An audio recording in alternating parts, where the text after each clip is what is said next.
कुछ तुम मेरे नाम से मांगोगे मैं तुम्हारे लिए करूंगा, जो कुछ तुम पिता से मेरे नाम से मांगोगे वो तुमको देगा। कई प्रकार की प्रार्थना एक्चुअली होती है। शब्द इंग्लिश में जो शब्द आते हैं प्रार्थना के लिए, वो सप्लिकेशन यानी मांगना, निवेदन करना, प्रार्थना करना, विनती करना। दूसरा उसमें आता है मेकिंग इंटरसेशन।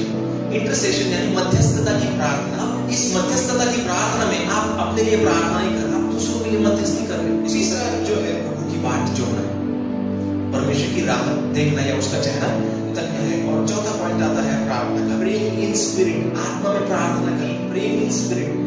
ये एक ऊंचा स्तर है प्रार्थना का, आत्मा में प्रार्थना करना। इससे एक और ऊंचा स्तर है जो सबसे गहरा है, जो सबसे गहरा है, उसको बोलते हैं ग्रोनिंग्स। ग्रोनिंग्स मतलब कराहना। और रहना सीखना ना विश्वासीरमा और शेखे तेरी आत्मा शक्ति लगाया। प्रभु कलीसिया पर दया कर। Groanings very deep level of prayer. सबसे गहरा तरीका ये है प्रार्थना का, सबसे गहरा तरीका। हालेलुया। आइए हम छोटी प्रार्थना करें और फिर हम वचनों की ओर जाएंगे।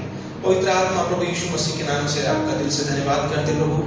परमेश्वर पिता, यहाँ पर हर एक को पवित्र आत्मा में आपके अधिकार के नीचे ले आता हूँ प्रभु। अपने आप को भी प्रभु आपके अधिकार के नीचे में सौंपता हूँ खुदा। और जो कुछ पिता के हृदय में है, जो कुछ तूने मुझसे बांटा है, जो कुछ बोझ तूने दिया प्रभु, उसको इन लोगों को जैसा है वैसा ही देने के लिए प्रभु तू सहायता मदद कर प्रभु। मैं सिर्फ यही प्रार्थना नहीं करता कि तू हमें तेरा हृदय जानने और समझने के लिए मदद कर, परंतु इस वचनों के द्वारा प्रभु तेरी सामर्थ हमारे जीवन में आए परमेश्वर पिता, जिससे कि हम वचनों के अनुसार करने वाले बने प्रभु। क्योंकि पिता हम जानते हैं कि बिना पवित्र आत्मा की सहायता के हम कुछ नहीं कर सकते। इसलिए प्रभु हमें आज्ञाकारी जीवन जीने के लिए तेरी सामर्थ की जरूरत है। पवित्र आत्मा हम तुझ पर निर्भर है, हम ये जगाते हैं, हम तुझको ये कहते हैं प्रभु, बताते हैं कि प्रभु हम खुद से कुछ नहीं कर सकते, हम निर्बल है और प्रभु हमें तेरी सहायता की जरूरत है। पवित्र आत्मा कृपया आप हमारी सहायता मदद करें। यहाँ बैठे प्रत्येक के हृदय को आप खोले प्रभु, हर एक के मनों को आप खोले प्रभु, और आज इन वचनों के द्वारा उनके जीवन में बड़े बदलाव को, अद्भुत काम को आप कीजिए खुदा। आप में से प्रार्थना करता हूँ प्रभु यीशु मसीह के नाम में, आमीन आमीन।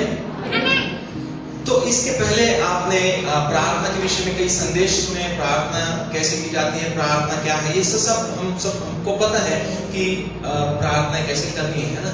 तो कई प्रकार की प्रार्थना एक्चुअली होती है और उसमें मैंने कुछ बातें निकाली है। फॉर एग्जाम्पल एक शब्द इंग्लिश में जो शब्द आते हैं प्रार्थना के लिए, वो सप्लिकेशन। सप्लिकेशन यानी मांगना, निवेदन करना, प्रार्थना करना, विनती करना, सप्लिकेशन। तो हम क्या करते हैं, सप्लिकेशन मतलब हम अपने लिए, अपनी बातों के लिए हम परमेश्वर के सामने निवेदन करते हैं। प्रभु मुझे एक स्कूल में या कॉलेज में एडमिशन चाहिए, आप उस सर का जो है हेडमास्टर का या फिर प्रिंसिपल का मन में काम करे और वो डोनेशन कम करे। क्या कर रहे हैं आप, अपने लिए सप्लिकेशन, आप निवेदन रख रहे कि प्रभु प्रार्थना करता हूँ कि आप ऐसा करें, है ना। निवेदनों के साथ में प्रार्थना आपकी सादर की जाए, ऐसा परमेश्वर का वचन हमको सिखाता है। दूसरा उसमें आता है मेकिंग इंटरसेशन।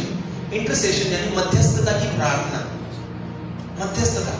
अब इस मध्यस्थता की प्रार्थना में आप अपने लिए प्रार्थना नहीं कर रहे, मध्यस्थता की प्रार्थना में आप प्रार्थना करते कि प्रभु इस भाई के जीवन में जो समस्या है, उसके परिवार में जो समस्या है, उस समस्या को तू दूर कर और उसको शांति प्रदान कर। आप दूसरों के लिए मध्यस्थी कर रहे हैं, इसको बोलते इंटरसेशन, है ना। तो दो प्रकार की ये प्रार्थना है। पहला हमने देखा कि निवेदन और प्रार्थना जो हम अपने लिए, अपने लोगों के लिए, अपने लिए हम करते हैं, खुद के लिए हमारी मांग होती है। जैसे परमेश्वर के वचन लिखा है, प्रभु यीशु मसीह ने कहा कि जो कुछ तुम मेरे नाम से मांगोगे मैं तुम्हारे लिए करूंगा, जो कुछ तुम पिता से मेरे नाम से मांगोगे वो तुमको देगा। सप्लिकेशन प्रार्थना का सबसे पहला तरीका है ना। कोई भी विश्वासी व्यक्ति जब प्रभु यीशु मसीह पे विश्वास करता है, वो नया जन्म पाता है, जब मसीह में पहला वो बढ़ रहा है, तो हम उसको बोलते हैं कि परमेश्वर के वचन से सीखने की जरूरत है ना, आत्मिक दूध पीने की जरूरत है। तो सबसे पहली प्रार्थना क्या होती है उसकी, प्रभु मुझे आशीष दे, मुझे सामर्थ दे, मुझे अभिषेक दे, मुझे सब कुछ वो अपने लिए मांगता है, अपने परिवार के लिए मांगता है कि मेरा भाई भी बचे, मेरी माँ भी बचे, मेरा सब अपने लिए मांगता है। क्या कर रहा है वो, गलत कर रहा है कुछ नहीं। अभी वो बच्चा है, आत्मिक रीति से बच्चा है, और उसको जो हम सभी को पता है सांसारिक जीवन में भी बच्चे जो होते हैं सब खुद के लिए वो मांगते हैं। उसका अगर सगा भाई बहन भी होगा तो भी उनको नहीं देते कई बार, तो खुद के लिए मांगते, सप्लिकेशन। फिर जब थोड़ा मैच्योर हो जाता, जब उसको समझ में आता कि अरे थोड़ा देना चाहिए, या फिर घर में बताया गया है कि आधा बांटना चाहिए, तो दूसरों के लिए, फिर अपने फ्रेंड्स के लिए वो आप स्कूल में देखो, स्कूल में अगर आपके पास 2 पेंसिल है तो आप अपने दिल से अपनी फ्रेंड को 1 पेंसिल दोगे। अच्छी वाली भले ही खुद रखोगे, लेकिन आधा टुकड़ा जो छोटा पेंसिल है वो उसको दोगे। क्यों? क्योंकि आपकी इच्छा है कि आपकी और उसकी आपकी दोस्ती जो है मजबूत बने, है ना। तो सप्लिकेशन, दूसरों के लिए दर्द या दूसरों के लिए प्रार्थना करना। तीसरा जो है, फिर जब आप और थोड़े प्रभु में जवान होते, बढ़ जाते, जब मैच्योरिटी आती, तो आप क्या करते, आप सीखते कि प्रभु की बात जो होना, परमेश्वर की राह देखना या उसका चेहरा तकना। तो उसमें यह होता है कि आप परमेश्वर के साथ संगति करना या समय बिताना सीख जाते हैं। ज्यादा देर तक मैं प्रभु की उपस्थिति में रहना चाहता हूँ, लेकिन भजन संहिता में ऐसे कई वचन है, दाऊद प्रार्थना करता है कि मैंने एक वरदान यहोवा से मांगा है, उसी को प्राप्त करने के प्रयत्न में, यत्न में मैं लगा रहूंगा कि मैं उसके भवन में रहने पाऊँ और उसकी सुंदरता को निहारना पाऊँ, है ना। तो वेटिंग ऑन हिम, परमेश्वर की बाट जो होना हम सीखते हैं। तीसरा यह है, और चौथा पॉइंट आता है प्रार्थना का, प्रेइंग इन स्पिरिट, आत्मा में प्रार्थना करना। अब आत्मा में प्रार्थना करना ये कोई साधारण लेवल ऑफ प्रेयर नहीं है ना, कोई साधारण प्रार्थना का तरीका ये नहीं है। प्रेइंग इन स्पिरिट मतलब आत्मा में प्रार्थना करना, यानी आप उस शब्दों में प्रार्थना करते हो जो परमेश्वर आपको देता है। तो मैं इस चीज को खास करके क्लियर करना चाहूंगा, क्योंकि बहुत सारे लोगों को हो सकता है गलत फहमियां हो। आत्मा में प्रार्थना करना मतलब ऐसा नहीं है कि आप बहुत ज्यादा भावुक हो जाए और आप एकदम उपस्थिति महसूस कर रहे हो, आप अपने चेहरे को एकदम गंभीर बना रहे हो, आपके आंखों से आंसू, हो सकता है आपके आंखों में आंसू आ रहे हो, इसको आत्मा में प्रार्थना करना नहीं बोलते।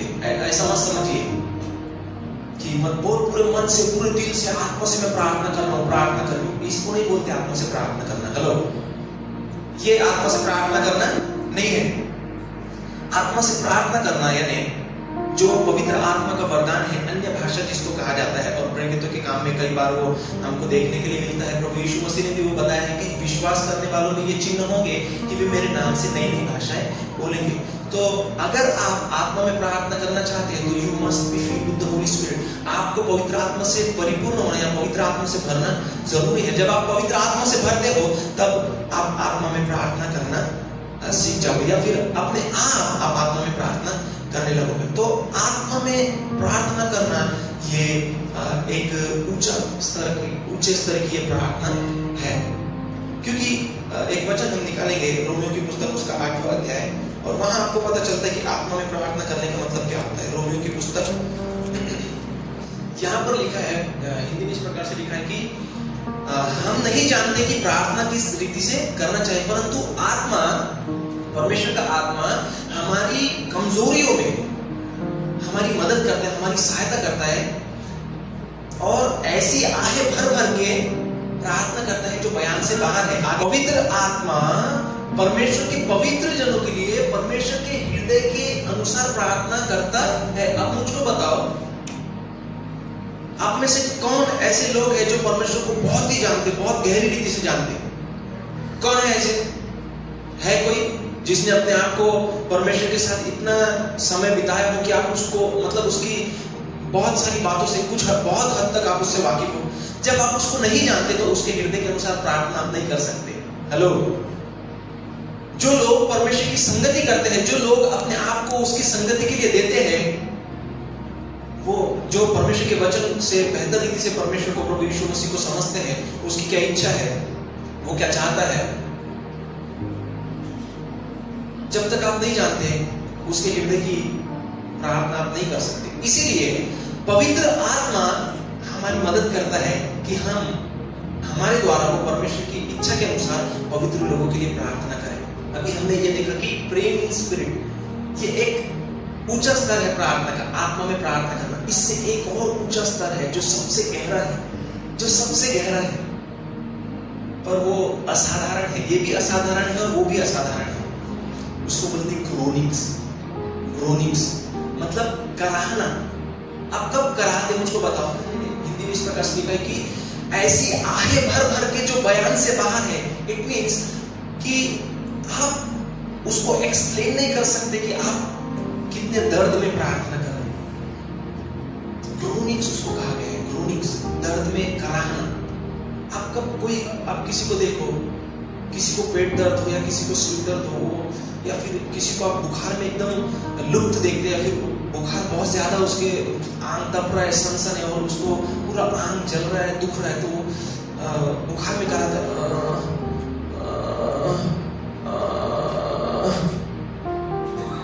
हेलो, कितने लोग समझ रहे हैं ये चीज मैं जो आपको बताना चाहता हूँ। कुछ लोगों को हो सकता है शायद ये मैं जो करके दिखा रहा हूँ वो मजाक लगे, लेकिन हम जो प्रभु यीशु मसीह पे विश्वास करते हैं ये हमारे लिए बहुत गंभीर है। ये एक्ट करके जो मैं दिखा रहा हूँ वो नहीं। आप जब आत्मा में प्रार्थना करते हैं, आप एक ऐसी स्टेज में आ जाते हैं, आप खुद भी नहीं जानते, जैसे परमेश्वर को जब लिखा है कि हम उसको समझा नहीं सकते, we can't explain that groanings, है ना। हम उस चीज को समझा नहीं सकते कि हम कैसी आहे भर भर के प्रार्थना कर रहे हैं। परमेश्वर को जब लिखा है कि हम उसको नहीं समझा सकते, ऐसी आहे भर भर के प्रार्थना करते जो बयान से बाहर है, हम उसको बयान नहीं कर सकते। समझ रहे आप? groanings, very deep level of prayer। सबसे गहरा तरीका यह है प्रार्थना का, सबसे गहरा तरीका। ये कब आता? जब आप आत्मा में प्रार्थना कर करके आप काफी समय से प्रार्थना कर रहे हो, आत्मा में प्रार्थना कर रहे हो और 1.5 घंटा, 1 घंटा, 1.5 घंटे बाद, पौना घंटा बाद, 1.25 घंटा बाद, 2 घंटे तक आप पहुंच गए और आप कंटिन्यूसली आत्मा में प्रार्थना कर रहे हैं।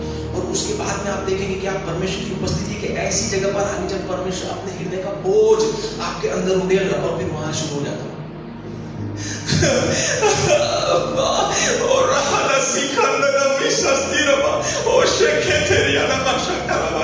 प्रभु कलीसिया पर दया कर। कितने लोग हैं जो आत्मा में प्रार्थना करते हैं? जो लोग अन्य भाषा में प्रार्थना करते हैं, मैं आपको क्लियर शब्दों में बोल दूं, क्योंकि बहुत सारे लोग आत्मा में प्रार्थना करने का मतलब गलत समझते हैं, तो मैं आपको साफ शब्दों में बोल देता हूँ। जो लोग अन्य भाषा में प्रार्थना करते हैं, जिनको पवित्र आत्मा से अन्य भाषा का दान मिला है, वो लोग हाथ उठाए। हम जिस समय में अभी है वो साधारण जीवन जीने का समय नहीं है, वो गया, बीत गया, वो पल वो गया। अभी हमको बहुत ज्यादा जागृत हो जाने की जरूरत है। अगर हम अभी जागृत नहीं होते तो हम अपने उद्धार के साथ या फिर अपने परिवार के साथ या अपनी सेवकाई के साथ, अपने लोगों के साथ हम उनको खो देंगे या अपने आप को खो देंगे, क्योंकि अंधकार इतना ज्यादा बढ़ेगा कि आपको पता नहीं चलेगा आप किस तरीके से बहका दिए जाओगे। प्रभु यीशु मसीह ने वचन में कहा कि हो सके तो वे चुने हुओं को भी भरमा देंगे। पौलुस कहता है कि मैं औरों को प्रचार करके अपनी देह को मारता फूंकता और वश में लाता हूं, ऐसा ना हो कि मैं औरों को प्रचार करके खुद निकम्मा ठहरूं। इसका मतलब पौलुस जब बड़े बड़े प्रकाशनों से वो लोगों को सिखाता था, अद्भुत बातें परमेश्वर की बताता था, तो वो ये नहीं सोचता था कि यार मैं कितना ज्ञानी हूँ, बाप रे मुझे कितना पता है, वो कितना अच्छा हूँ, मैं मेरे जैसा कोई नहीं, इतना भयानक, इतनी सामर्थ्य दिया प्रभु ने मुझको, है ना, मैं क्या आदमी हूँ। ऐसा घमंड नहीं करता था वो। और हमको थोड़ी थोड़ी बातों का घमंड आ जाता है ना, तुझ्यापेक्षा किती चांगली दिसते मी, उससे अच्छी गाड़ी मेरे पास है। लेकिन हम तरह तरह के स्टैंडर्ड्स लेवल हम लोगों के साथ मैच करते हैं और हम घमंड ले आते हैं ना, तो त्याला प्रार्थना नहीं करता, मी एक 10 प्रार्थना करता हूँ। हो सकता है आपको आपकी धार्मिकता का घमंड आ जाए, आपको आपकी प्रार्थना में जीवन का घमंड आ जाए। मेरे भैया भाई बहन, आप 1 घंटा जो प्रार्थना करते हो वो बिना पवित्र आत्मा की सहायता से नहीं कर सकते। हेलो, बिना पवित्र आत्मा की सहायता से आप बिस्तर से उठ भी नहीं सकते प्रार्थना करने के लिए। आपका शरीर आपको दबा के रखता है, अरे वाह रात्रि की 10:30 वाजता सब झोप लो ना, झोप उद्या कर। लेकिन बिना पवित्र आत्मा की सहायता से आप प्रार्थना के लिए उठ भी नहीं सकते, घंटा भर की तो दूर की बात है। सो मैं जो आपको बताना चाहता हूं कि हमको जागृत हो जाना चाहिए। जब प्रभु यीशु मसीह में आपने नया जन्म पाया और आपको काफी समय हो गया प्रभु में आए, है ना, और हमारे जीवन की स्थिति ऐसी होनी चाहिए या हमारा जीवन ऐसा होना चाहिए, हमारा प्रार्थना में जीवन ऐसा होना चाहिए, या अगर अभी नहीं है तो अब आज से आप ऐसे जागृत हो जाना चाहिए कि आप एक युद्ध पर हैं। हेलो, आपको अच्छा लगे ना लगे, आप चाहे ना चाहे, जिस समय आपने प्रभु यीशु मसीह को अपने जीवन का उद्धारकर्ता मुक्तिदाता स्वीकार किया, आप एक युद्ध में इंटर कर गए। हेलो, आपको पसंद आए ना आए, आपको उद्धार का टोप पहनाया गया। उद्धार आपको अच्छा लगता है ना? प्रभू येशू ख्रिस्तान माझ्या पापांची क्षमा केली, मी तारण पावलो, हालेलुया, देवाची स्तुती असो। उद्धार का टोप आपको दिया गया है। क्यों? वो आपके मन की सुरक्षा करता है। आपको आशा है, आपने अपने मन में वो आशा संभाल के रखी कि जगत जब संसार खत्म हो जाएगा या फिर जब मेरी मृत्यु होगी तो मैं यीशु मसीह के साथ स्वर्ग में अनंत जीवन बिताऊंगा। आपको आशा है, वो आशा आपने अपने मन में, अपने हृदय में संभाल के रखी है। उद्धार का टोप आपको दिया गया। फिर आपको परमेश्वर का वचन लिखा है कि आप बहुतायत से धार्मिकता का दान जो है बहुतायत से आपको दिया गया है। धार्मिकता का फल, धार्मिकता का वरदान आपको दिया गया है। धार्मिकता की झिलक, आप चाहो ना चाहो, आपके चेस्ट पर, आपके छाती पर ब्रेस्ट प्लेट जिसको बोलते हैं ना, मराठी में चिलकत है ना दादा, मराठी में चिलकत है, हिंदी में झिलम, झिलम हिंदी में झिलम है। बोले तो एक ऐसी सुरक्षा कवच वहां, अच्छा सुरक्षा कवच जो है वो आपके हृदय के लिए है। धार्मिकता का जो झिलम है वो आपकी सुरक्षा कवच है, ताकि दुष्ट के तीर डायरेक्ट आपके धार्मिकता को भेद न सके। आप धार्मिकता में परमेश्वर के साथ चलते रहे। तो आप चाहो ना चाहो, आपको एक युद्ध में डाल दिया गया है। हेलो, आप समझ रहे मैं क्या बताना चाहता हूं? आपके हाथ में विश्वास की ढाल अपने आप आ गई। अरे मला माहित नहीं कुठून आलं है, आपको नहीं पता क्या, लेकिन आप यीशु मसीह पे अगर विश्वास करते तो आपके हाथ में अचानक विश्वास की ढाल आ गई। अरे ये मला संभालता नहीं है, मुझको नहीं आता है इसको कैसे संभालना है, क्या करते इससे, मतलब गोल गोल चक्र दिसून राहिला का, टायर सारखं फिरू याला। आपके विश्वास के साथ आप मत खेलो। जितना हम नहीं समझते, जितना हम बुद्धिमान नहीं, शैतान हमसे ज्यादा शातिर है। लेकिन प्रभु की स्तुति हो, परमेश्वर के वचन में लिखा है, प्रभु यीशु मसीह ने बोला कि तुम्हें मसीह का मन दिया गया है। परमेश्वर की ज्ञान की आत्मा हमारे जीवन में काम करती है। हालेलुया, परमेश्वर के प्रकाश की आत्मा हमारे जीवन में काम करती है। सो हमको एक्चुअल में शैतान से एक कदम, चार कदम आगे रहना चाहिए। लेकिन क्योंकि हम इस संसार में खोए रहते, डूबे रहते, अपने रोजमर्रा की जिंदगी में हम उसको आनंद, हमारे जीवन में जो कुछ चल रहा है उसका हम आनंद लेते हैं। नहीं भी आनंद लेते होंगे तो जैसे चल रहा है वैसे चल रहा है ना। हम जिंदगी जी रहे हैं, बस जिंदगी कट रही है भैया। उस प्रकार से हमारा जीवन अगर है, शैतान हमसे ज्यादा चालाक है। वो आपको बहुत आसानी से आपको फंसा देगा, बहुत आसानी से आपको बहका देगा, बहुत आसानी से एक जाल लगाएगा और आपको पाप में गिरा देगा। बोलेगा देख तू इसके विषय में घमंड कर रहा था, ये तो एक ही बार में मेरे जाल में आ गया, कर दिया ना पाप, क्या वो अधिकार इस्तेमाल करेगा, वो क्या मेरे विरोध में लड़ेगा। हेलो, आपको युद्ध में डाला है खेल करने के लिए नहीं, परमेश्वर की ओर से धार्मिकता और पवित्रता की युद्ध लड़ने के लिए। हेलो, सो आप चाहो ना चाहो, आपको उद्धार का टोप दिया गया है। आप चाहो ना चाहो, आपको धार्मिकता की झिलम पहनाई गई है। आप चाहो ना चाहो, प्रभु यीशु मसीह ने कहा कि सत्य को जानोगे तो सत्य तुम्हें स्वतंत्र करेगा। जब तुम स्वतंत्र हो गए हो, अपने आप तुम्हारी कमर में सत्य का कमरबंद आ गया। मराठी में क्या बोलते हैं उसको? सत्याचा कमरबंद, है ना? सत्याचा कमरबंद, अपने आप तुम्हारी कमर सत्य से कसी गई है। अब तुमको अगर कहा जाए कि हनुमान पे विश्वास करो वो तुमको अनंत जीवन देगा, तुम विश्वास करोगे क्या? क्योंकि कमर कसी हुई है सत्य के द्वारा, सत्य के साथ। और सत्य क्या है? मार्ग, सत्य और जीवन सिर्फ यीशु ही है। हालेलुया, सत्य के द्वारा कमर कस गई। आप दूसरों पे भरोसा नहीं कर सकते। आपका मन नहीं बदल सकता, नहीं बदल सकता। आप बोलेंगे कि मुझको मार डालो, खत्म, जिंदगी चलेगा, लेकिन यीशु ही प्रभु है। क्यों आप ऐसा अटल है अपने विश्वास में? क्योंकि सत्य की कमर, सत्य से आपकी कमर कसी गई है।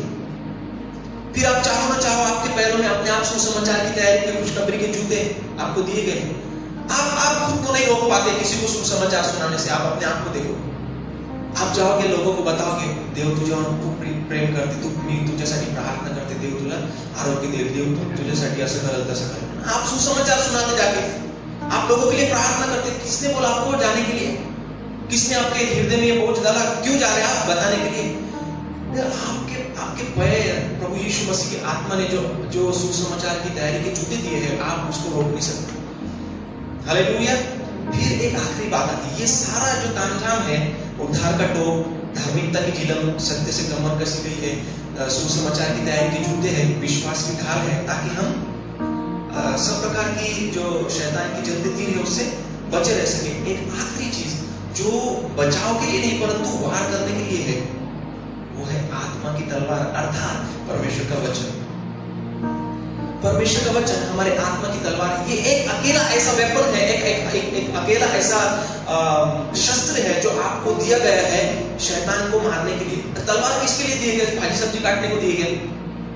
हेलो, मैं चाहता हूं कि हम उन वचनों को पढ़िए। इफिसियों की पुस्तक 6वां अध्याय, अभी यहाँ पर लिखा है, देवाची शस्त्र सामग्री धारण करा, म्हणजे तुमने जब प्रभु यीशु मसीह का नया जन्म पाया, तुमको युद्ध के लिए चुन लिया गया है और अब तुमको परमेश्वर की शस्त्र सामग्री जो है वो धारण करनी है। सर्व प्रकार की, म्हणजे बहुत सारे प्रकार की प्रार्थनाएं हैं और वो उसी में से कुछ मैं आपको बता रहा हूँ। तो वहां पर इस प्रकार से लिखा है कि सब प्रकार की प्रार्थना करते हुए, आत्मा में प्रार्थना करते हुए जागृत रहो। तो ये जगह है जहां पर पौलुस बताता है कि हमको शस्त्र सामग्री जो है या फिर परमेश्वर के जो हथियार है वो धारण करने हैं, है ना। इसीलिए मैंने पहले आपको बोला कि आप चाहो ना चाहो, आपको ये चीज समझ में आए ना आए, आपको पसंद हो ना हो, आप हो सकता है लोगों को बताओ प्रभु यीशु मसीह शांति का परमेश्वर। यहाँ आप संसार में लोगों को बता रहे कि प्रभु प्रेम का सागर है, लेकिन जब आप अपने बंद कमरे में जाते, वॉर बिगिंस, युद्ध शुरू हो जाता। वहां पर जैसे ही आपने दरवाजा बंद किया घुटने टेके प्रार्थना के लिए, आप परमेश्वर के शस्त्र सामग्री से लैस हो जाते और आपको आत्मा में लड़ना पड़ता है। आपको लड़ना चाहिए। बहुत सारे, मैं आपको बताऊं, आप में से बहुत सारे लोगों की स्थिति ऐसी है, आप युद्ध, आत्मिक युद्ध क्या है ये पौलुस ने क्या बताया यहाँ पे हमको पता नहीं। हमको पता है कि शस्त्र सामग्री धारण करनी है, लेकिन युद्ध कैसे लड़ा जाता है ये बहुत सारे लोगों को नहीं पता। वो एक ही प्रकार की प्रार्थना करते हैं, रटाड़ जो तरीका है आपका, एक ही प्रकार की प्रार्थना, त्याला आशीर्वाद, मिनिस्ट्री आशीर्वाद कर हे थे। आत्मा से, आत्मा की प्रेरणा से आप कभी प्रार्थना करते हो नहीं करते हो मुझे नहीं पता। तो कभी आपकी गहरी इच्छा हुई कि पर आज गहराई से प्रार्थना करते हैं, दिल से, परमेश्वर का जो हृदय है उससे हम प्रार्थना करते हैं। आपको बताओ, जब आप आत्मा में प्रार्थना करते तब क्या होता? पवित्र आत्मा, परमेश्वर का हृदय आपके ऊपर उड़ेलता है। मैंने पहले ही बोला। तो आप उसको प्रार्थना, आपको वो प्रार्थना सिखाता है कैसे प्रार्थना करनी है। इन दिनों में रिसेंटली पवित्र आत्मा ने मुझको सिखाया। मैं प्रार्थना कर रहा हूँ खुद के लिए कई दिनों से कि प्रभु मुझको वो जंगली झाड़ी बना जिसने मूसा को, लाखों लोगों को छुड़ाने के लिए अपनी ओर आकर्षित किया था और यहोशू को तैयार करने के लिए उसको बुलाया। मुझको मूसा नहीं बनना, मुझको मूसा का अभिषेक नहीं चाहिए। हो सकता आपकी लेवल यहाँ तक पहुंचे, आप प्रार्थना करते होंगे कि प्रभु मला मूसेचा अभिषेक पाहिजे, मी पण लाखों लोकांना वाचू इच्छितो, है कि नहीं? आपकी प्रार्थना की लेवल उससे ऊपर जाने की जरूरत है। और मैंने, प्रभु ने मुझको सिखाया और मैं प्रार्थना करना शुरू की, make me that burning bush lord. प्रभु मुझको वो जलती हुई झाड़ी बना जिसने मूसा को अपनी ओर आकर्षित किया। Make me that shining star, है ना, मुझको वो सितारा बना जिसने 3 मजूसियों को तेरी आराधना के लिए लेकर आया। हालेलुया। ये आप कैसे जानेंगे? ये परमेश्वर के वचन में नहीं लिखा है कि ऐसी प्रार्थना करो। जब आप आत्मा में प्रार्थना करते तब पवित्र आत्मा आपको परमेश्वर के हृदय की प्रार्थना सिखाता कि इस तरीके से आपको प्रार्थना करनी चाहिए। हेलो, आप सीख सकते हैं इससे, आप अपने लिए ये प्रार्थना कर सकते हैं। और ऐसी बहुत सारी प्रार्थना है जो प्रभु ने मुझको सिखाई, जो परमेश्वर के हृदय से आती है, जो गहरी प्रार्थनाएं हैं। सो मैंने आपको बताया कि प्रार्थना जो है एक युद्ध है। प्रार्थना सिर्फ मांगना नहीं, प्रार्थना सिर्फ परमेश्वर के साथ संगति करना नहीं, प्रार्थना सिर्फ उसकी राह देखना नहीं है, प्रार्थना दूसरों के लिए मध्यस्थी नहीं है।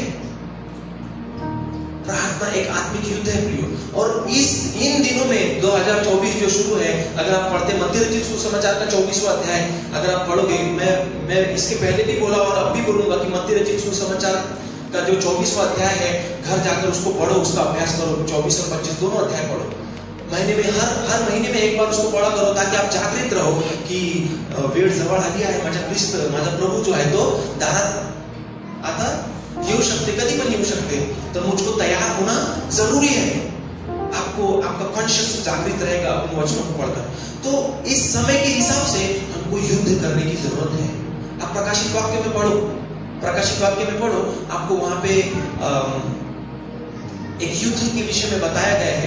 एक आत्मिक युद्ध होगा जो उस अजगर के साथ, जो जिसको अजगर हिंदी में अजगर ही है, इंग्लिश में ड्रैगन वो है, एक उस अजगर के साथ में युद्ध है। और वो युद्ध है एक स्त्री के साथ जो गर्भवती है और बच्चा जन्ने पर है। और वो ड्रैगन जो है वो इसलिए आया है कि वो जो बच्चा जने उसको वो खा डाले, उसको मार डाले।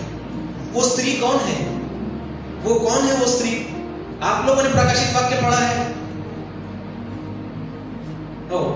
वाचलं, परंतु ते समजत नाही, लई किचकट आहे समजण्यासाठी, नाही की ऐसा नहीं है। अगर आप पवित्र आत्मा की सहायता से पढ़ोगे, एक बार, बार, 4 बार, 5 बार, पवित्र आत्मा आपको समझ देगा। हालेलुया, क्योंकि वो उत्तम गुरु है। हेलो, वो कौन है? उत्तम गुरु है, वो अच्छा शिक्षक है, वो आपको सिखाएगा। तो कलीसिया वो स्त्री है जिसके साथ वो ड्रैगन जो है, वो जो अजगर है, वो लड़ने वाला है। और अगर कलीसिया ढीली हो या तैयार न हो तो आप उसके सामने खड़े नहीं रह सकते। हेलो, आपको आत्मा में प्रार्थना करना और ऐसी आहे भर भर के प्रार्थना करते आना चाहिए। जैसा मैंने आपको अभी करके बताया, मैं बहुत सारे लोगों को, हम सभी जानते हैं, बहुत कम लोग हैं जो परमेश्वर, आज आप प्रार्थना कीजिए और परमेश्वर को कहिए कि प्रभु मुझको बोझ दे, तेरे हृदय का बोझ मेरे हृदय में तू उंडेल। आज ये मत प्रार्थना करो कि तेरा पवित्र आत्मा उंडेल दे, तेरा अभिषेक उंडेल दे, तेरी सामर्थ उंडेल दे, ये प्रार्थना मत करो। उसको बोलो कि प्रभु तेरे हृदय का जो बोझ है वो मेरे हृदय में उंडेल दे, ताकि मैं भी बोझ के साथ लोगों के लिए प्रार्थना कर सकूं। पिछले दिनों में प्रभु के आत्मा ने मुझको सिखाया, यहाँ उपवास प्रार्थना चल रही थी, सब लोग प्रार्थना कर रहे थे, वहां अकेला बैठ के पवित्र आत्मा के साथ में बातचीत कर रहा था। और मुझको इतना खेद हो रहा था, इतना दुख हो रहा था, मैं रो रहा था। और पवित्र आत्मा ने मुझको बोला कि ये प्रार्थना कर कि प्रभु मुझको यिर्मयाह की आत्मा दे, मुझको दानियेल की आत्मा दे। क्यों? क्योंकि प्रार्थना करने वालों की कमी है। हेलो, प्रार्थना करने वालों की कमी है। कहां है वो लोग कलीसिया में जो परमेश्वर की उपस्थिति में बैठे रहते हैं या परमेश्वर की हृदय के बोझ से प्रार्थनाएं करते हैं? जवान तो बहुत कम है, जो बुजुर्ग है हमारी कलीसिया के, क्या उनका वो ऐसा प्रार्थना में जीवन जीते? कितने सालों से आप प्रभु में विश्वास करते हैं, कितने सालों से आप कंटिन्यूसली हर रविवार को चर्च आते हैं, आपको परमेश्वर के वचन से काफी कुछ सीखने को मिला। इतने सालों में क्या आपने अपना प्रार्थना में जीवन ऐसा डेवलप किया, ऐसा बढ़ाया, उसमें उन्नति आपने प्राप्त की कि आप परमेश्वर के साथ एटलीस्ट 2 आवर, कम से कम 2 घंटा आप परमेश्वर के साथ बैठ सको, आप प्रार्थना कर सको, आंसू बहा बहा के। आप प्रभु यीशु मसीह के विषय में आप पढ़ो, इब्रानी की पुस्तक में उसमें लिखा है कि उसने अपने देह में रहने के दिनों में ऊंचे शब्दों से पुकार कर और आंसू बहा बहा कर प्रार्थनाएं और विनती, प्रार्थनाएं एक बार नहीं उसने किया, प्रार्थनाएं और विनती की। बहुत ही एक सीक्रेट या फिर यीशु मसीह के जीवन का बहुत खास रहस्य जो हमको सुसमाचार में नहीं देखने को मिलता। सुसमाचार में हमको क्या देखने को मिलता है? यीशु मसीह सुबह उठा, प्रार्थना को गया, पूरी रात उसने प्रार्थना की, है ना, लेकिन उसने किस तरीके से प्रार्थना की, क्या प्रार्थना की, हमको नहीं पता। लेकिन ये जो इब्रानियों की पुस्तक का लिखने वाला है, मेरा मानना है कि इसको पौलुस ने लिखा है, तो वो इस प्रकार से बताता है प्रभु यीशु मसीह के विषय में कि अपने देह में रहने के दिनों में, मतलब वो आपके और मेरे समान शारीरिक मनुष्य था, उसको भी नींद आती थी, उसको भी आलस आती थी, उसको भी कमजोरी महसूस होती थी। हम सोचते होंगे कि नहीं, यीशु ख्रिस्त तो देवाचा अभिषिक्त होता, तो देवाचा पुत्र होता म्हणून त्याला ते करता आलं, तसं नाही है। उसको भी पवित्र आत्मा की जरूरत थी, उसको भी पवित्र आत्मा की सहायता की जरूरत थी, हमको भी पवित्र आत्मा की सहायता की जरूरत है। लेकिन फर्क ये है उसमें और हमने कि उसने पवित्र आत्मा की सहायता लेना सीखा और अपने आप को खत्म करके, अपने आप को मार के वो आत्मा में जीना, आत्मा में चलना सीखा। और हमारा ऐसा होता है कि हम तात्पूर्ति या फिर हमारी जरूरत पूर्ति हम पवित्र आत्मा की मदद लेते और हम खुद को खत्म भी नहीं करते, मारते भी नहीं और आत्मा में चलना भी नहीं सीखते। इसलिए अब तक देखो कितने सालों से प्रभु में हम हैं और हमारा प्रार्थना में जीवन अभी तक का उन्नति नहीं पाया। इतने सालों से हम प्रभु में हैं और अभी तक हम कहीं ना कहीं स्ट्रगल कर रहे हैं, प्रार्थना के लिए स्ट्रगल कर रहे हैं, सकाळी उठना नहीं हो, है ना। बहुत सारे कारण दे सकते हैं आप। मैं अपने घमंड के लिए ये बात नहीं बोलना चाहता, लेकिन मैं आपको बताऊं, मैं यहाँ खड़े होने के पहले मैं परमेश्वर से मैंने प्रार्थना की, प्रभु मैं सिर्फ शब्द नहीं प्रचार करना चाहता, मैं तेरी सामर्थ प्रचार करना चाहता हूँ, मैं सामर्थ तेरे लोगों में काम करे प्रभु, जिससे उनका जीवन बदले। मैं रात के 2 बजे उठा, मैं भी बहुत थका हुआ था क्योंकि मेरी इलेक्शन ड्यूटी लगी हुई है। दोपहर में मैं सोया नहीं, दोपहर में मैंने प्रार्थना की। कल रात में मुझको 10:30 पौने 11 बज गया सोने के लिए, तो भी मैंने मेरा अलार्म एक्चुअली 3 बजे की प्रार्थना है, पर मैं ज्यादा समय प्रभु के साथ बिताना चाहता था। इससे पहले कि मैं आपके सामने खड़ा हूँ, मैं रात के 2 बजे उठा और 5:30 बजे तक मैंने प्रार्थना की, 5:22 तक। मैं माफ करना इसके लिए सारी महिमा प्रभु को मिले। मैंने पहले ही बताया कि हम पवित्र आत्मा की सहायता से कुछ, ये मैं आपको इसलिए बता रहा हूँ कि आप इंस्पायर हो, आपको उत्तेजन मिले, आप जाने की ओ मी तर याच्यापेक्षा लई जुना विश्वासी आहे, मग माझी प्रार्थनामय जीवन किती वाढलं पाहिजे असते, है की नहीं? आपका प्रार्थनामय जीवन कितना ज्यादा होना चाहिए ना प्रियो। मैं आपको बताता हूँ, प्रार्थना जो है एक युद्ध है, और वो कैसे प्रार्थना आपको ऐसा लगता होगा कि प्रार्थना ये है कि आप एक जगह बैठ जाते हो या एक जगह खड़े होते हो या घुटने टेक कर आप प्रार्थना करते हो और परमेश्वर से बातें करते हो। मैं आपको एग्जैक्ट व्हाट इज प्रेयर, मैं आपको बताता हूँ प्रेयर क्या है। तो ये वचन में जिस प्रकार से लिखा है कि यीशु मसीह हमारे समान मनुष्य था, है ना, उसने अपनी देह में रहने के दिनों में क्या किया? ऊंचे शब्दों से पुकार, मतलब वो ऐसे प्रार्थना नहीं करता था,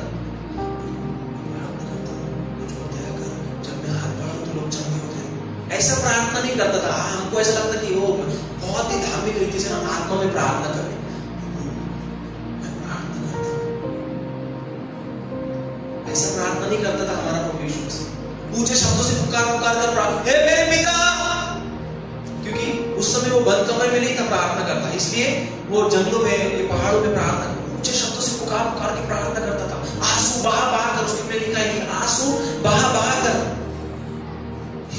in the spirit, वो तड़प के दुख उठा के बोझ के साथ वो प्रार्थना कर। कितने लोग हैं प्रार्थना में आप दुख के साथ प्रार्थना करते हैं? मैं आपको बताऊं, आप कब रोते प्रार्थना में? जब आप प्रभु की उपस्थिति महसूस करते तभी रोते। बिना प्रभु की उपस्थिति के आप रो के प्रार्थना नहीं कर सकते। लेकिन रोने के लिए प्रभु की उपस्थिति की राह नहीं देखना। अगर समझो आप अनुभव ही नहीं कर पा रहे, 2 घंटा आपने प्रार्थना कर ली, पवित्र आत्मा की उपस्थिति आपने अनुभव नहीं की, तो क्या आप बोझ के साथ प्रार्थना नहीं करोगे? आप पवित्र आत्मा पे दोष लगाना चाहते हो कि नहीं, वो प्रभु ने मुझको बोझ नहीं दिया करके मैंने प्रार्थना। अरे बाबा, तुम्हारे हृदय में वो होना चाहिए इच्छा कि मैं तेरी हृदय की गहरी प्रार्थना जो मैं करना चाहता हूं, अगर आप चाहेंगे तो वो तैयार है करने के लिए। हालेलुया। तो प्रभु यीशु मसीह ने ऊंचे शब्दों से पुकार कर, आंसू बहा कर प्रार्थनाएं, बहुवचन है प्रार्थनाएं, एक बार नहीं करता था वो कि 1 घंटा किया और 2 दिन छुट्टी, है ना। कुछ लोगों की हमारा ऐसा, हम चाहते हैं करना क्योंकि हम स्ट्रगल कर रहे हैं, और एक दिन हम उठे प्रार्थना किए 1 घंटा, बड़ा अच्छा लगा, मजा आया। आज 4 बजे उठा, 1 घंटा प्रार्थना किया, 5 बजे तक और सो गया।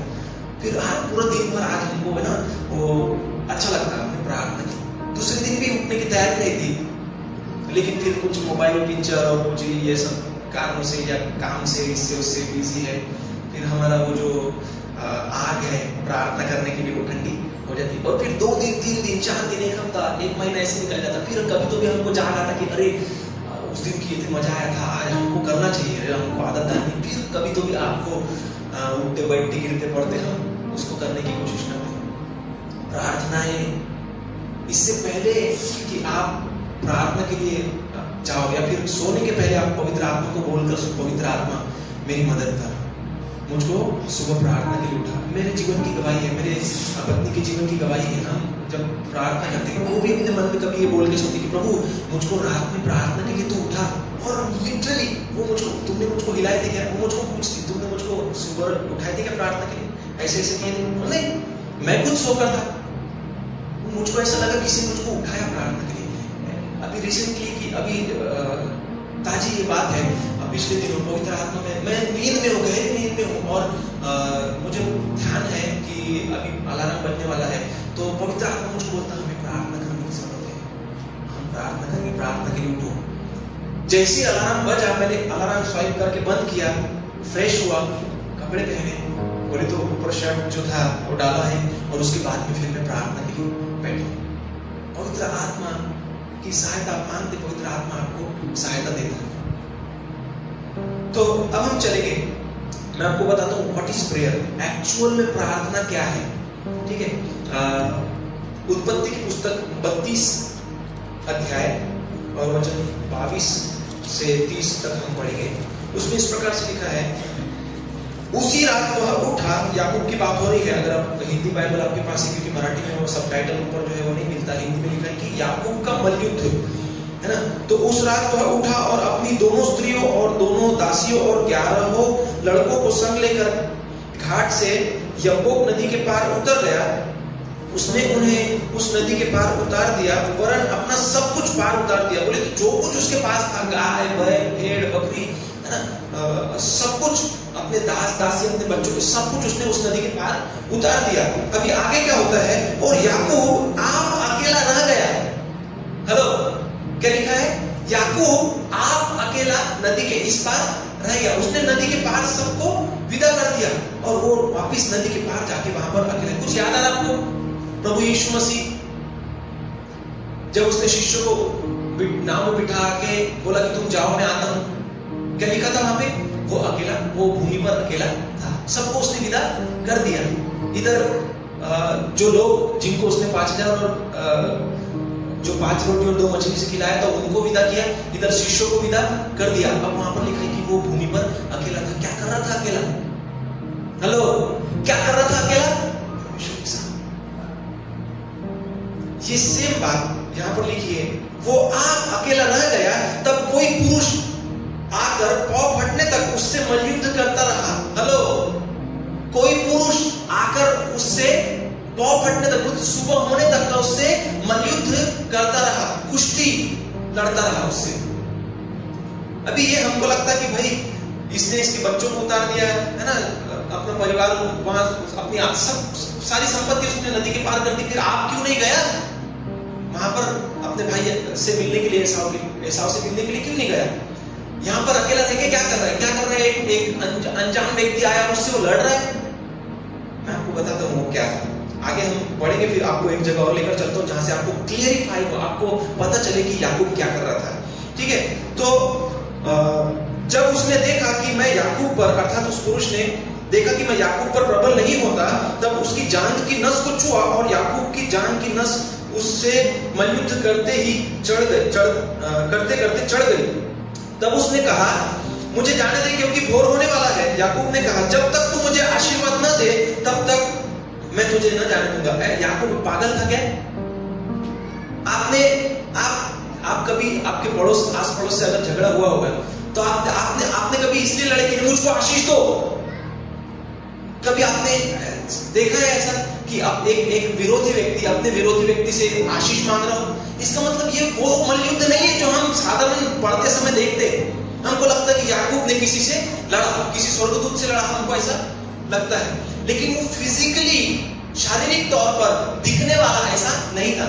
हेलो, याकूब की जो ये कुश्ती है, याकूब की जो लड़ाई है, वो दिखने वाली शारीरिक तौर पर नहीं है।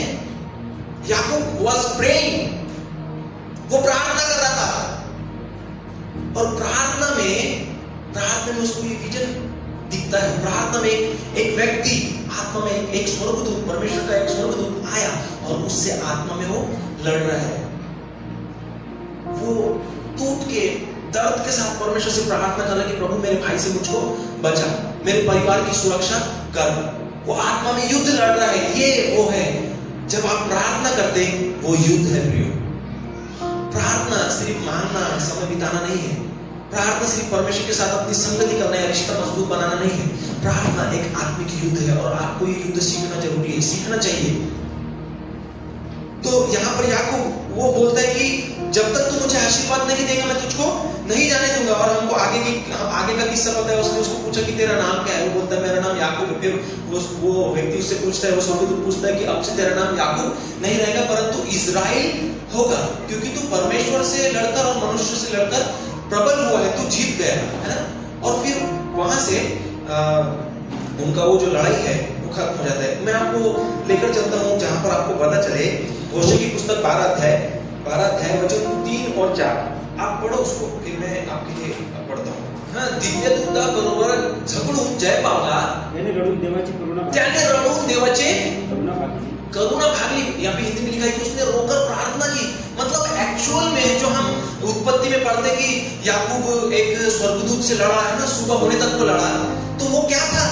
हमको ऐसा लगता कि वो लड़ रहे, कुछ तो भी हमारे सर के ऊपर से जाता और फिर हम वो क्या करते, वो अध्याय पार करके हम आगे चले जाते हैं।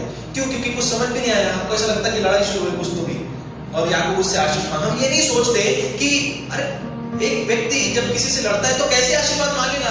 वो घुटनों में प्रार्थना कर रहा था, वो घुटनों में बैठ गया और प्रार्थना कर रहा है, तड़प कर टूट कर दर्द के साथ में परमेश्वर से रो कर मांग रहा है, प्रार्थना कर रहा है। और उसको विजन में, आत्मा में उसको दिखता है कि एक स्वर्गदूत आकर उससे लड़ने लगा, उससे कुश्ती कर रहा है, जोर वो कर रहा है और वो रो कर प्रार्थना कर रहा था। तो आपको क्लियर हो गया जो उत्पत्ति में जो युद्ध बताया एक्चुअल में वो क्या है, वो एक आत्मिक युद्ध है प्रियो। अगर आप यहां नहीं समझते तो फिर मैं आपको एक और जगह लेके चलता हूं, मेरे साथ निकालिए निर्गमन की पुस्तक उसका 17 अध्याय और वचन 8, 9, 10 हम पढ़ेंगे। उसमें इस प्रकार से लिखा है, अमालेकी लोग आकर रपीदीम में इजरायलियों से लड़ने लगे। तब मूसा ने यहोशू से कहा, हमारे लिए कई पुरुष को चुनकर छांट ले और बाहर जाकर अमालेकियों से लड़, और मैं कल परमेश्वर की लाठी हाथ में लिए हुए पहाड़ी की चोटी पर खड़ा रहूंगा। मूसा की इस आज्ञा के अनुसार यहोशू ने अमालेकियों से लड़ने लगा और मूसा और हारून और हूर पहाड़ी की चोटी पर चढ़ गए। अब यहाँ पर 11वें वचन में आप ध्यान दीजिए, जब तक मूसा अपना हाथ उठाए रहता था तब तक तो इजराइली प्रबल होता था, परंतु जब वह उसे नीचे करता तब अमालेकी प्रबल होते थे। क्या लिखा है? उसने यहोशू को बोला कि अच्छे योद्धा जवानों को लेकर लड़ाई लड़, है ना, अमालेकी से। अच्छा, शारीरिक जो लड़ाई है वो यहाँ पर यहोशू और उसके जो साथी है योद्धा वो लड़ रहे, लेकिन आत्मिक लड़ाई मूसा जाकर लड़ता है पहाड़ी पर। वो बोलता है कि मैं परमेश्वर की लाठी को हाथ में उठाकर खड़ा रहूंगा। मूसा परमेश्वर की लाठी अपने हाथ में लेकर वो प्रार्थना कर रहा है, और जितने देर तक का मूसा अपना हाथ उठा के रखता था तब तक इजराइल लोग जीतते थे। जिस समय उसके हाथ दर्द से भर जाते थे, वो हाथ नीचे करता था, इजराइली हारते थे। अरे ये क्या बात है? यहोशू अच्छा योद्धा नहीं था? उसके साथ जो लड़ने वाले थे वो अच्छे योद्धा नहीं थे क्या? अच्छे योद्धा नहीं थे? अरे अच्छे योद्धा थे। फिर ये क्या बात है? रियलिटी ये है, युद्ध शारीरिक नहीं परंतु आत्मिक है।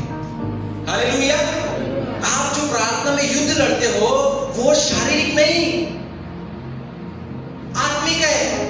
हमने इफिसियों की पुस्तक में वचन पढ़ा कि हमारा ये मलयुद्ध लहू और मांस से, शरीर से दिखने वाले भाई बहन से नहीं, परंतु दुष्टता की आत्मिक सेना से है। हेलो। तो अगर आपके साथ, अगर आपके परिवार में ऐसा कोई व्यक्ति है या आपके पड़ोस में ऐसा कोई व्यक्ति है जो आपसे जल रहा है और चिढ़ता हो, आप उससे मुबाजी क्यों करते? क्यों अपना मन, अपना हृदय खराब करते? क्यों परमेश्वर के साथ अपना रिलेशनशिप आप खराब करते बुरी बातें बोलकर? क्यों पवित्र आत्मा को बुरी बातें बोलकर, उस व्यक्ति को बुरी बातें बोलकर पवित्र आत्मा को शोकित करते हो? आपको क्या करना चाहिए? मैं आपको एक खास चीज बताऊंगा आज। युद्ध के दो अलग अलग भाग होते हैं। एक ही वे से आप युद्ध नहीं कर सकते। दो चीजें होती है युद्ध में, एक उसको बोलेंगे डिफेंसिव, खुद का बचाव करते हुए, और दूसरा है ऑफेंसिव, वार करते हुए। हेलो। लेकिन हमारी प्रॉब्लम ये है कि हमको ये दोनों नहीं पता, इसलिए हमारा साधारण जीवन जो है, साधारण प्रार्थना का जो जीवन है वो शुरू है ना। युद्ध जो है दो प्रकार का होता है, एक डिफेंसिव, खुद को बचाव करते हुए, और ऑफेंसिव, वार करते हुए। तो डिफेंसिव हमने कब यूज करना चाहिए और ऑफेंसिव हमने कब होना चाहिए हमको नहीं पता। डिफेंसिव हमने तब होना चाहिए जब की, संसार की, शरीर लहू मांस की। जब कोई व्यक्ति आपको भला बुरा बोल रहा है, आपको शाप दे रहा है, गाली दे रहा है, आप वहां पर विश्वास की ढाल इस्तेमाल कर सकते हैं। आप बोल सकते हैं कि प्रभु ने वचन कहा है कि अपने सताने वालों को आशीष दो, पिता मैं यीशु के नाम से इसको आशीष देता हूं। ये क्या है? आप विश्वास की ढाल इस्तेमाल करके अपना हृदय, अपना मन, अपना मुंह आप प्रोटेक्ट कर रहे, पवित्र आत्मा के साथ आपका जो संबंध है उसको प्रोटेक्ट कर रहे, और गालियां न देकर, कोस कर, है ना, आप पवित्र आत्मा को शोकित नहीं कर रहे।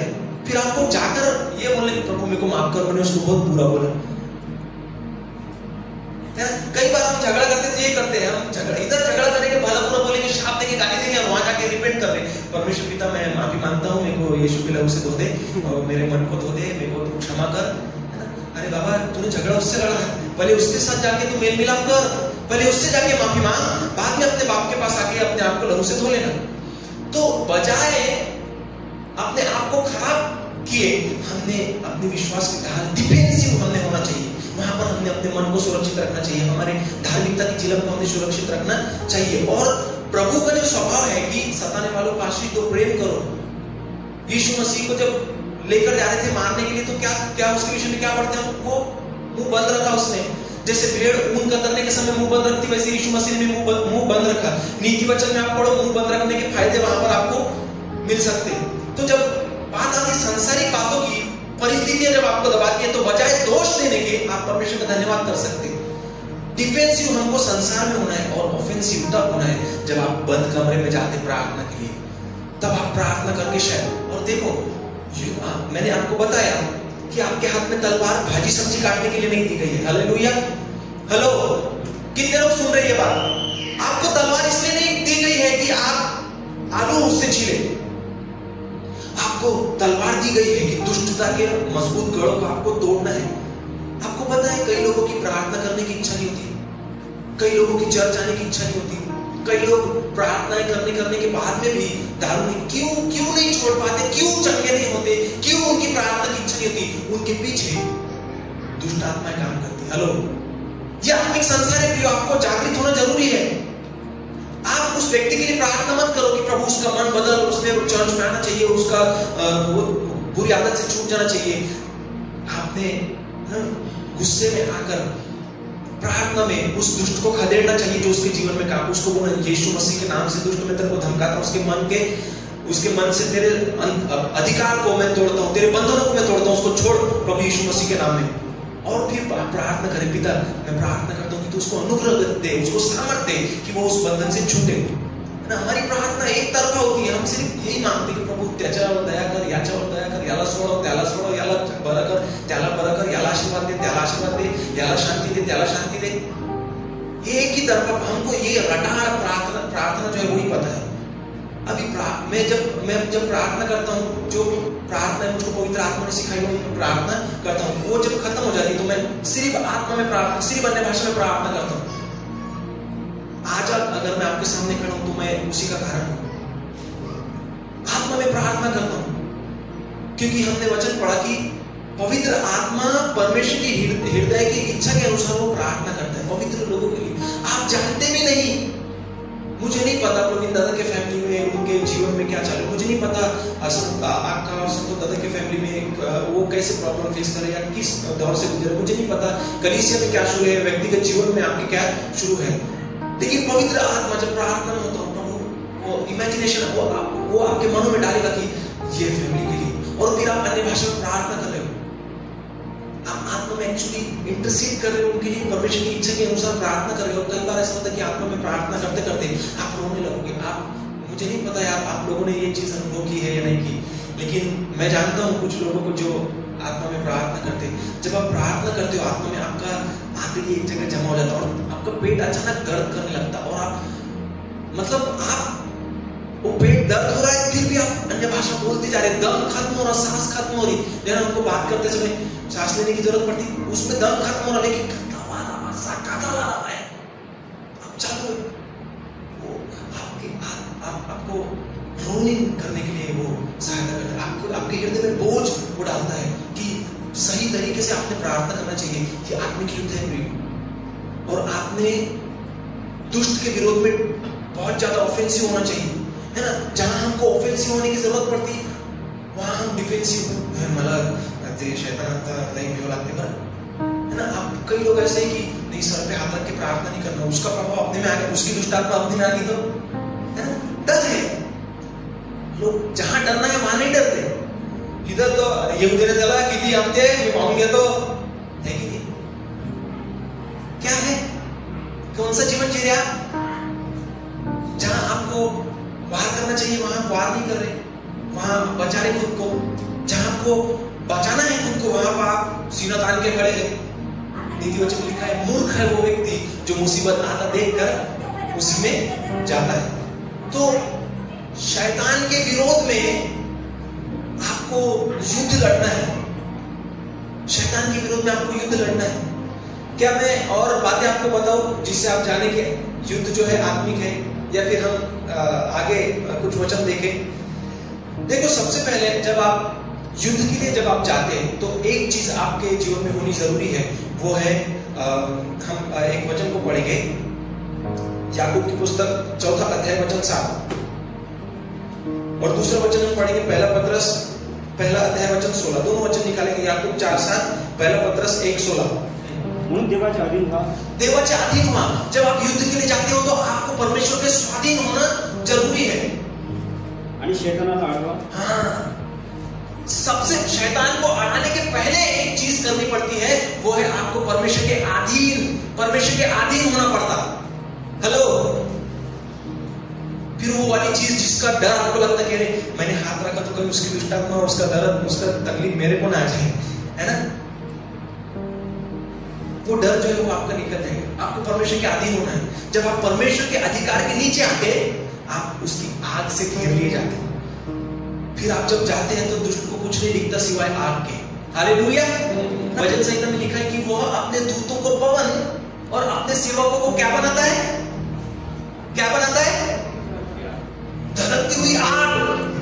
अपने दूतों को पवन, हिंदी में लिखा है पवन, और अपने सेवकों को धधकती हुई आग, धधकती हुई आग वो बनाता है। वो कैसे अपने सेवकों को धधकती हुई आग बनाता है? जब उसके सेवक उसके अधिकार के नीचे, हेलो, उसके अधिकार के नीचे चलते, उसके अधिकार के नीचे जीवन जीते, है ना, तब वो दुष्ट के साथ उसके जब युद्ध क्षेत्र में वो जाते, प्रार्थना के लिए वो जब जाते तो वो धधकती हुई आग के समान प्रज्वलित। तो दुष्ट आत्मा पहचान जाती, दुष्ट आत्मा देख के भागती।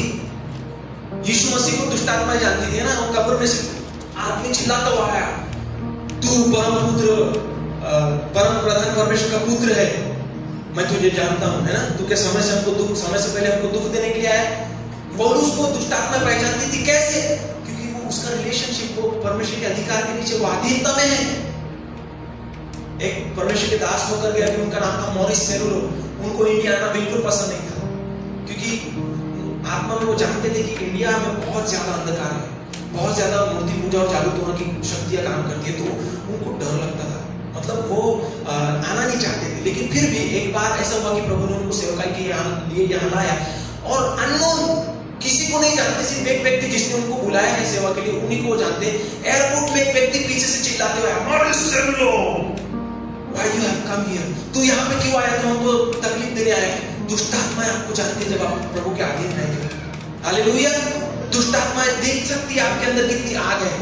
तो पहली बात हमको क्या करना है, परमेश्वर के अधीन हो जाओ और शैतान को अड़ाओ, तो वो तुम्हारे पास से भाग निकलेगा। हालेलुया। हम ऑलरेडी हम जयवंत से भी बढ़कर है, हम ऑलरेडी हम विजय जीवन जी रहे हैं, हम ऑलरेडी हमको विजय दे दी गई है। हमको युद्ध सीखना, युद्ध लड़ना जरूरी है। एक जगह शायद ये प्रार्थना है ना, दाऊद प्रार्थना करता कि वो मेरे हाथों को युद्ध लड़ना सिखाता है। दूसरी चीज जो हमको करनी है, पवित्र बनो क्योंकि मैं पवित्र हूं। जब आप परमेश्वर के अधीन होते, आप पवित्रता में चलने लगते, और आपको पवित्रता में चलना सीखना चाहिए। ये आपका लाइफस्टाइल होना चाहिए, आपके जीवन की आदत होना चाहिए। जब आप पवित्रता में चलते, अपने आप, मेरे प्रियो, आपको अधिकार से धमकाने की, डांटने की जरूरत नहीं पड़ती। कई बार दुष्ट आत्मा आपको देखकर भाग जाती है। क्यों? क्योंकि आपके अंदर पवित्र आत्मा का जो आग है, जो आप पवित्रता में चलने के द्वारा आपके अंदर जो वो पवित्रता का जो तेज है, जो प्रकाश है उसकी महिमा का, वो इतना तेज होता है कि दुष्ट आत्माएं ठहर नहीं सकती। हेलो। तो आप में से बहुत सारे लोग हैं जिनको अपनी प्रार्थना में जीवन में बदलना जरूरी है। आपका प्रार्थना में जीवन उन्नति पाना चाहिए। बहुत सारे लोगों की इतनी दुखद परिस्थिति है, बहुत सारे लोगों के व्यक्तिगत जीवन की प्रार्थना विधि टूटी पड़ी है, बहुत सारे लोगों के परिवार में प्रार्थना की विधि टूटी पड़ी है। इसीलिए वो समस्याओं में पड़ते, समस्याओं से जूझते रहते और फिर हर बार चल जाके एक ही सेम प्रार्थना कराते, मैं हमेशा की प्रार्थना करा, तुम्हारा ऐसा करते तो ऐसा करते, आंचल शांति नहीं। एक ही बार वही बात हर 4 महीने बाद, हर 3 महीने बाद, हर 6 महीने बाद वही बातें। मेरी बेटी के लिए प्रार्थना करो, उसको वो बीमार है ना। ऐसा नहीं मैं कह रहा हूं कि बीमार नहीं होते हम, लेकिन जब आप योद्धा हो आप उसको अपने अधिकार में रखो। अगर वो लोग जो लोग अन्य भाषा में प्रार्थना नहीं करते, अरे हमारे लिए वो दिया गया है, परमेश्वर बाप उसको देने के लिए बैठा है, वो आपके लिए तैयार है। आप उससे क्यों नहीं मांगते? आप उसको क्यों अपनी ये छोटी सी बुद्धि में सीमित करने की कोशिश करते? परमेश्वर अद्भुत है, उसको कोई समझ नहीं सकता। बहुत सारे लोगों की प्रॉब्लेम आहे काय बडबडते अन्य भाषेत त्या रिबा खाराबा साखाराबा ते समजत नाही, पण काय कशासाठी ते बडबड करायचं? अरे आप परमेश्वर की मांग को नहीं समझ सकते प्रियो। आप ये नहीं बोल सकते कि मी 1 तास प्रार्थना करतो म्हणून हे सामर्थ्य दे। परमेश्वर अद्भुत तरीके से काम करता है, आप उसका तरीका अपनाओ ना। आप अपने आप को उसके मार्ग में डालकर चलने के बजाय आप अपने मार्ग में देवा असं कर, देवा असं चमत्कार करना, देवा असं करना, या मार्गाने कर देवा, है ना। जबरदस्ती से उसको खींचकर, अरे बाबा ये उसका मार्ग नहीं है, उसका मार्ग अद्भुत है, उसका तरीका अलग है। आपको अगर मैंने एक व्यक्ति के लिए अगर मैंने आपको प्रार्थना करने के लिए लगाई, वो समझ लो वो बहरा है, हेलो, वो बहरा व्यक्ति है, और आपको मैंने बोला कि भैया आप काफी साल से विश्वासी हो, आप उसके लिए प्रार्थना करो। आप क्या करोगे? कृपया मुझको बताओ आप क्या करोगे? तो क्या करोगे आप क्या आप पवित्र आत्मा की अगुवाई मांगोगे, है ना। शायद हो सकता है आप तेल लो और सर पे लगाओ और प्रार्थना करो। ये बाइबल का तरीका है, आप जो कर रहे हो सही कर रहे हो। लेकिन क्या आपने सच में पवित्र आत्मा को पूछा कि प्रभु किस तरीके से मैंने इसको चंगा करना चाहिए, है ना। हमारा पूरा डिपेंडेंस हमारा प्रभु चंगा करेगा, हम प्रार्थना करेंगे। मैं आपको बताऊं, यीशु मसीह के पास एक बहरे को और एक हगले व्यक्ति को लेकर आए थे। यीशु मसीह ने क्या किया? उसके कानों में, दोनों कानों में उंगली डाली, हेलो, उसके दोनों कानों में उंगली डाली और जमीन में थूका, हेलो। उसकी जीभ पकड़ के स्वर्ग की ओर देखा और आह भरी, और उसने बोला इपित, अर्थात खुल जा। क्या यीशु मसीह ने प्रार्थना की? हेलो, कौन सा तरीका है ना। हमको सिर्फ एक ही तरीका मालूम है, भैया तेल घ्या, हातात डोक्यात ठेवा आणि प्रार्थना करा, आणि असं, हेलो। प्रभु यीशु मसीह के समान जीना सीखे। अधिकार जो आपको दिया गया है इस्तेमाल करना सीखे। आशीष जो आपको दी गई है उसमें जीवन जीना सीखे। मैंने कभी किसी को नहीं देखा बुद्धि के साथ ये कहते हुए, क्योंकि आपको बताया गया, इसके पहले भी सिखाया गया है कि जब किसी के चंगाई की बात आती है तो आप बोलो कि यीशु मसीह के नाम से मैं इस व्यक्ति को चंगा करता हूं। अरे, क्योंकि प्रभु यीशु मसीह ने आपको अधिकार दिया है चंगा करने का। आप ये प्रार्थना मत करो, देवा मी प्रार्थना करतो की ह्या भावाचा पोटाचा दर्द तू दूर कर आणि याला आरोग्य दे, कारण तुझ्या वचनात लिहिलेलं आहे। अरे उसको मालूम है वचन में लिखा है, तुम किसको बता रहे हो वचन में लिखा है? Just take the blessings of God and give it to others. आपके अंदर जो चंगाई, जो आशीष दी गई है वो लो और दूसरों को दो। बोलो मैं यीशु के नाम से तुझे चंगा करता हूं, तेरा दर्द जाए। It's all in the Bible. ये सब परमेश्वर के वचन में। लेकिन आप लोग परमेश्वर वचन लिखा ही वो है ना, जड़ मन के या ऊंचा सुनने वाले हो गए। कृपया अपना जीवन, अपना चाल ढाल, अपनी चाल चलन बदलो। जब आप ये बातें यहाँ पर सीख रहे हो तो उसको इम्प्लीमेंट में अपने जीवन में उसको लागू करो, आपके जीवन को बदलो। प्रभु यीशु मसीह आने वाला है, तैयार हो जाओ, तैयारी करो खुद की, परिवार की, अपनी सेवकाई की, कलीसिया की।